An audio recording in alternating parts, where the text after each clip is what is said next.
October 4th, 2023. This will be the 4th time that I've gone north for work, and I have to admit, I'm more nervous about it than I've ever been years prior. I can't shake the feeling this voyage will be significant, but perhaps that is because I intend for it to be my last. My wife Lori and I are expecting a newborn girl soon, and this money will help us have a home for our new family. For this reason, I figure I should pass along all that I've learned to anyone else that might also be thinking of spending the next 6 to 8 weeks on a boat here. Some of these tips can likely be found on a million other posts, just like this one, but it's good to be reminded, and it's even better if this is your first time. Here goes. Bring appropriate socks, ones that keep your feet warm and away from moisture. Okay, and I cannot stress that enough. It's going to be freezing and you don't want frostbite on your toes. And get plenty of them too. You're going to be on your feet the majority of the time, and you're going to need to swap them out pretty regularly just to stay dry. If you can, get wool. Don't dress to impress. This is a dirty job. I remember one girl came in a pantsuit and hardly lasted a day and a half. Another time a guy brought his whole wardrobe, 4 suitcases. Fucking ridiculous, really. Once you're out there to sea for 3 weeks or more, no one is gonna give a shit what you look like. If you're smoking tobacco, make sure to bring your own, and don't share. It's expensive out there, and you ain't there to make friends. Remember, the day and night cycle is a little different in Alaska, and it's going to take time for you to adjust. You're gonna have sleepless nights. You're gonna see things. I know I have. You're gonna meet a lot of idiots, but focus on the reason you're there. It's a hard job, working long hours and no contact with anyone in the world, except your fellow deckhands. But it's worth it in the end for that paycheck. Find a captain that isn't a bitch and isn't trying to be the next Ahab. I know beggars can't be choosers, but there are literally tons of these jobs available and they hire anyone. I had a criminal record myself, and the ship I found a home with only asked a few basic questions, like could I withstand being on my feet for 15 hours a day? See, I told you socks were important. And did I understand that this job was a matter of life and death? So be open and honest about any record that you have. It can go a long way to impress the companies who are basically giving you free room and board. My buddy Eddie says he prefers doing the processing plans on land, but not me. Most of those wind up eating at your pocketbook with hidden fees and wasting time waiting for work. I like to get it done and get back home. The high seas are the place for me. I expect that I'll likely earn a little over $20,000 while I'm here, so it's worth the headache. I can basically be off my main job for half the year and still make a decent living. Now, of course, these are just basic tips, and I guess it's not really fair to only share those and not include the basic day-to-day affairs of life. Make sure you bring some Dramamine patches to help you cope with seasickness. Be prepared to be bored for the most part. There are some days that you may catch absolutely nothing, and others where you'll think it's the motherlode. That's just the job. Unpredictable. On average, there are over 400 boats that go up the Bering Sea this time of year, so finding one isn't particularly difficult. Just grab a list of names and a dartboard, and you can't go wrong. October 6. The Silver Beauty. That's the ship I got with last year. My crew of misfits that I had to call family for 2 months. I managed to sign up with them again this year, and I'm glad not to be the greenhorn. There's 6 of us aboard this ship this time, myself included. And while most ships need about double that many men aboard, we are the exception to every rule. I sailed with them last year and nearly lost my life.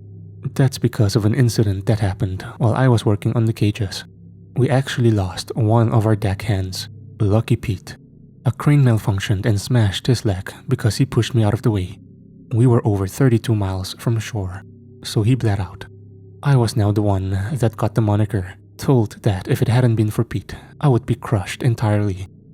We couldn't even offer the poor sap anything for pain, so he just laid in his cot and cried in agony until he died. As I board the ship, I can still hear his moans near that wretched piece of machinery, blaming me for living. I made sure to ask for a job further from the crane this year. October 11. We are miles from civilization now. Only the darkness of the ocean to comfort my disquieted thoughts. In case you didn't know, just about any sailor worth his salt is a little superstitious, and Captain Reich Sullivan is definitely more that way than most. Sully decided to take us over toward the Russian border where a lot of Apelio are nestled. But he did so near the beginning of the season, and that's when the storms are really rough. Still, we all knew that if we could catch a big load here, it might mean we could take it easy during the colder weeks. Of course, that's honestly just wishful thinking, cause Sully works us twice as hard to get double the pay, with double the pain along the way, and ordinarily, that's okay with me. But this time, something was different. It started around day 4 of the early harvest. It was my turn to cast the line and haul up the cages, and the sea just wasn't cooperating. If you have ever been out there when this sort of wave hits, then you know that one false move can crush your whole body, and that's if you're fortunate. So there I was, wearing my full rain gear alongside the greenhorn of the year named Kent, trying my best to stay standing as the boat tipped and rolled. Kent wasn't doing so well with the different shifts in the water, which made it double the work for me to watch him and handle the line. What normally took about 15 minutes was also taking longer because of the storm. Then finally, we managed to lug the cage up, only to find it wasn't just crabs that we had brought up from the water. A crash of lightning illuminated the sky behind the cage to give us a better look at it, but even in that brief moment, it was difficult to really say for sure what it was. Hank, a senior deckhand, unlatched the cage and let the crabs spill out so we could get a better look at our discovery. "It's a corpse," Kent realized once we managed to pull it from the mesh. I shone a flashlight over it to confirm what he said, surprised to find that most of the flesh was blackened but still relatively fresh, as though the body had been mummified. "Captain on deck," Dylan, our navigator, declared as Sully came down to investigate our find. "What is that thing?" he muttered, disgusted by the sight and smell. The men mumbled different responses, no one daring to confess that we weren't sure what it was. "Whatever it is, we should toss it back overboard," Hank decided. Stefan, the crane operator, who was basically Sully's second in command, had another idea. "Hold on, Cap. Maybe this thing might be worth something. Could be a reward from the authorities," he suggested. Sullivan paused and rubbed the stubble on his chin for a moment as we all stared at the corpse, trying to decide what to do. "Hey, did anyone notice that the storm died down?" Kent asked nervously. I remember seeing that the sky was actually clear. It was extremely calm, like suddenly a pall had been cast over us. "It's a bad omen," Dylan muttered. Sully made the sign of the cross. "Whatever it is, we'll take it back with us to Dutch Harbor next week. The Coast Guard can sort it out," he decided. "So what do we do with it until then?" I remember asking. It felt weird considering that for the most part, our storage was designed for nothing besides rows and rows of sorted crap. "He can't stay in the cage. I bet they'd eat up what little is left of him," Hank remarked as he gestured toward the hull we had brought up with the corpse. "We have a few crates in the hull. Take the thing down there and store it in one. Probably just some poor soul that came out here to try and make a few bucks like us. God rest his soul," Stefan decided. Sully agreed with the decision and then ordered all of the men back to work except me and Dylan. We got to be corpse haulers. "Bring that stretcher over here," I told the greenhorn as I kept staring at the mangled body. Something about it unsettled me more than I cared to admit. Call it a sixth sense if you will, but I knew that the body couldn't possibly be from another fishing boat. It looked older, a lot more so than any of us could imagine. Dylan mirrored my fears as we moved the body over to the stretcher, and he commented, "This corpse is a lot older than just a few seasons back. Look at the decay. That's like what you see over in Egypt and shit. It's got to be at least 100 years old or more. How is it even still down here?" "Maybe the algae and brine made it age faster?" I suggested. It was a flimsy excuse, but I didn't want to focus on it any more than I needed to. The longer we're here with it, the more uneasy I felt. "We just need to go seal this thing up and get back to working," I told him. We made it to the hull, and I found one of the crates, motioning Dylan to help me lift the corpse up into it. As we did, the whole ship tipped again, and one of the bone fragments scraped against Dylan's leg. Instinctively, he cursed and dropped the corpse, the mangled remains collapsing into the box as I checked his wound. "Best get Hank to check that out once we're in calmer waters," I suggested. We finished sealing up the crate and got back on deck. I remember thinking that it seemed like the sky was more gray than usual, as though the entire ocean was an ominous warning about our discovery. But I tried to push the superstitions aside and focus on the work. Dylan couldn't though. The rest of the day he seemed dizzy and sidetracked. He kept favoring his left side and sometimes wound up accidentally letting a line out when he was supposed to be towing. I knew he was going to hear an earful from Sully when we stopped for the day. "What's gotten into you, man? I gave you one simple job." Sully screamed as Dylan leaned over the edge and started to hurl. I couldn't help but notice a patch of his skin seemed to have blackened and bruised, the same area where he had been damaged by the corpse. "Jesus Christ, you okay, boy?" Sully asked. Dylan's eyes rolled back in his head, and he collapsed on the deck as the next wave crashed into us. I stood frigid in terror as he shook violently as though having a seizure. I wasn't sure, but it sounded like he was saying something, although it just sounded like gibberish. Still, the entire incident left me even more tense than before. What we had brought up from the waters was evil. Hank and Stefan got him below deck to help him recover as I finished up the haul, and Sully steered us toward a calmer segment of the strait we were in. He was adamant we weren't leaving the sea despite Dylan's injury. But by nightfall, he seems like he was changing his tune because of how bad it looked. "The entire leg might need amputation," Hank said as I checked on them. Dylan's leg was green and flesh was falling off in the area where the bone had scraped him. It made me sick to even look at it, but I did mention to the captain my concern about the corpse. "That thing might have parasites or bacteria on it," I said after I explained how Dylan had gotten hurt. It was also unnerving to see him shake uncontrollably at random times, but perhaps more so when I realized that Hank seemed to have no clue what could be ailing him. "Never seen a sickness like this in 32 years at sea," he admitted. "Nothing spreads that fast." "Can you perform a brief autopsy on the corpse? Maybe get a few samples?" Sully suggested. All of us were hesitant to get anywhere near the body again, but we knew better than to argue with Captain. I went with Hank to the hull, grabbing a flashlight, and he got a crowbar to open the crate as we approached it. "This is the one? You're sure?" Hank asked, checking it. I felt my heart drop. The seal had been broken, the metallic frame of the crate ripped off, and on the inside, where the corpse had been just hours ago, I saw scratches and claw marks. They were fresh. Neither of us said anything as I moved the flashlight around the room cautiously. Suddenly, I no longer felt alone. Somewhere in these shadows, I was certain that we were being watched. "Go tell the captain and get a gun," I told Hank as we slowly backed away from the crate toward the stairs. To my left, I heard something rattle, a piece of metal gently rolling across the tiles of the deck. My flashlight focused on it, and I saw what looked like little droplets of blood trailing toward the side of the boat. There was a small porthole here, and Hank and I both turned white as ghosts when we saw that the glass was broken and something had pushed its way out of the window, leaving a mass of tattered flesh and bodily fluids behind. I went to the next porthole over and stuck my head out, looking up the side of the ship. I could just barely see indentations on the metal frame. Something had crawled its way toward the stern of our ship.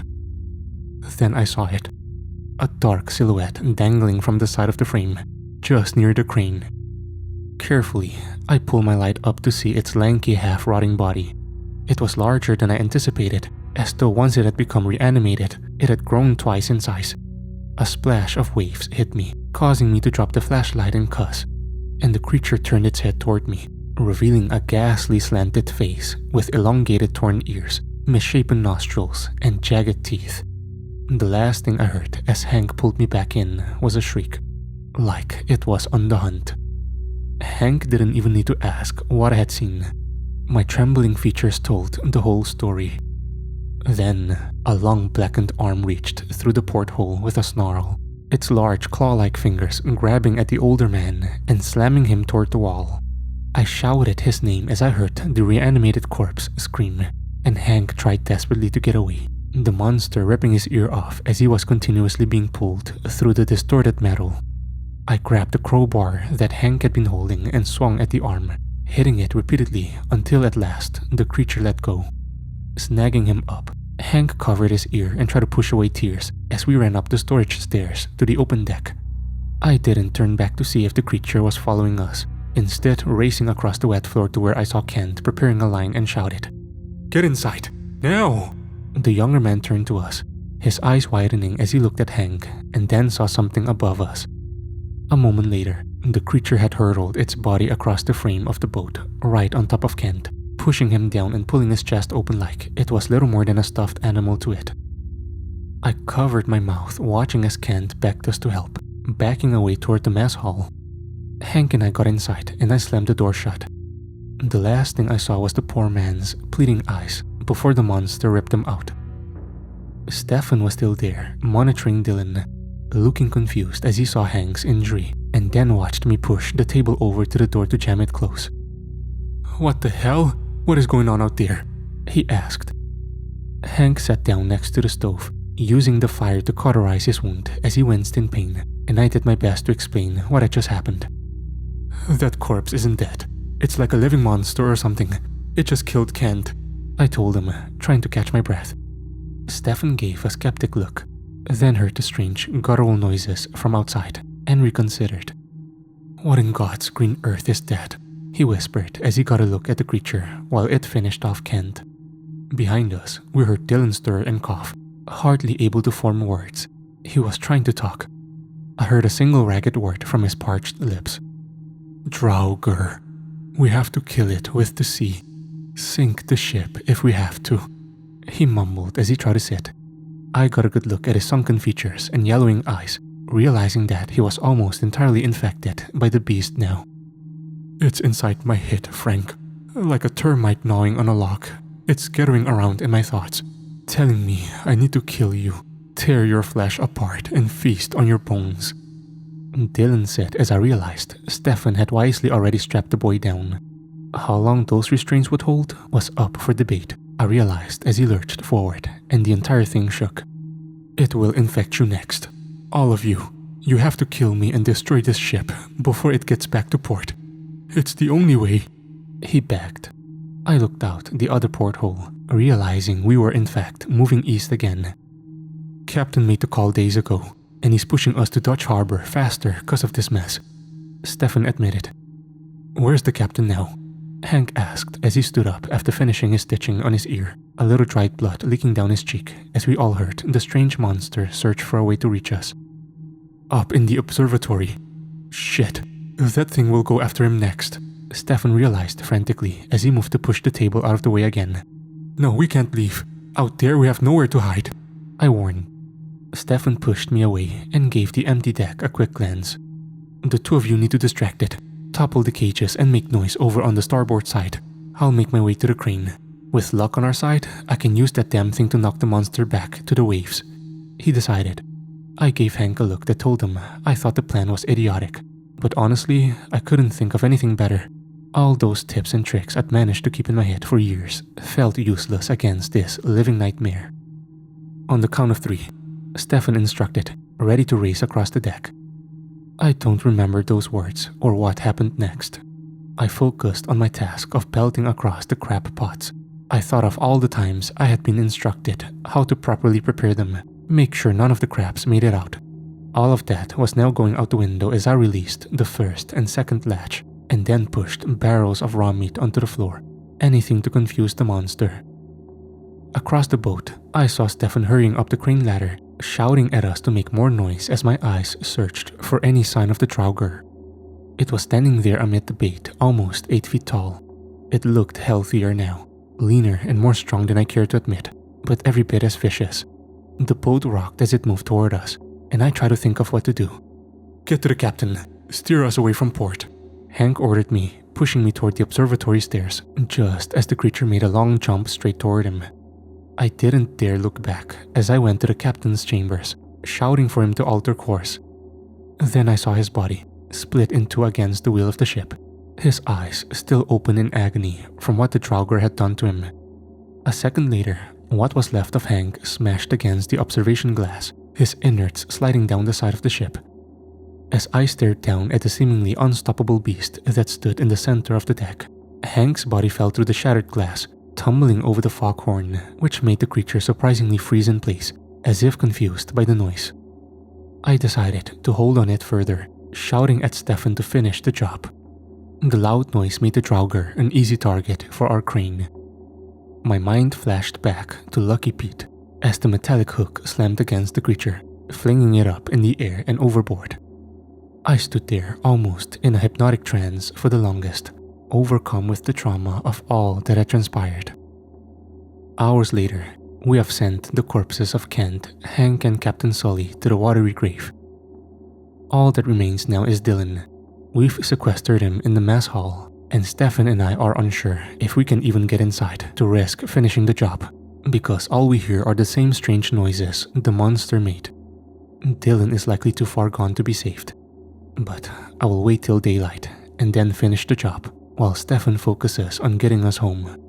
He isn't as skilled as the captain navigating these waters, but I can't think of any other solution when we are alone out here.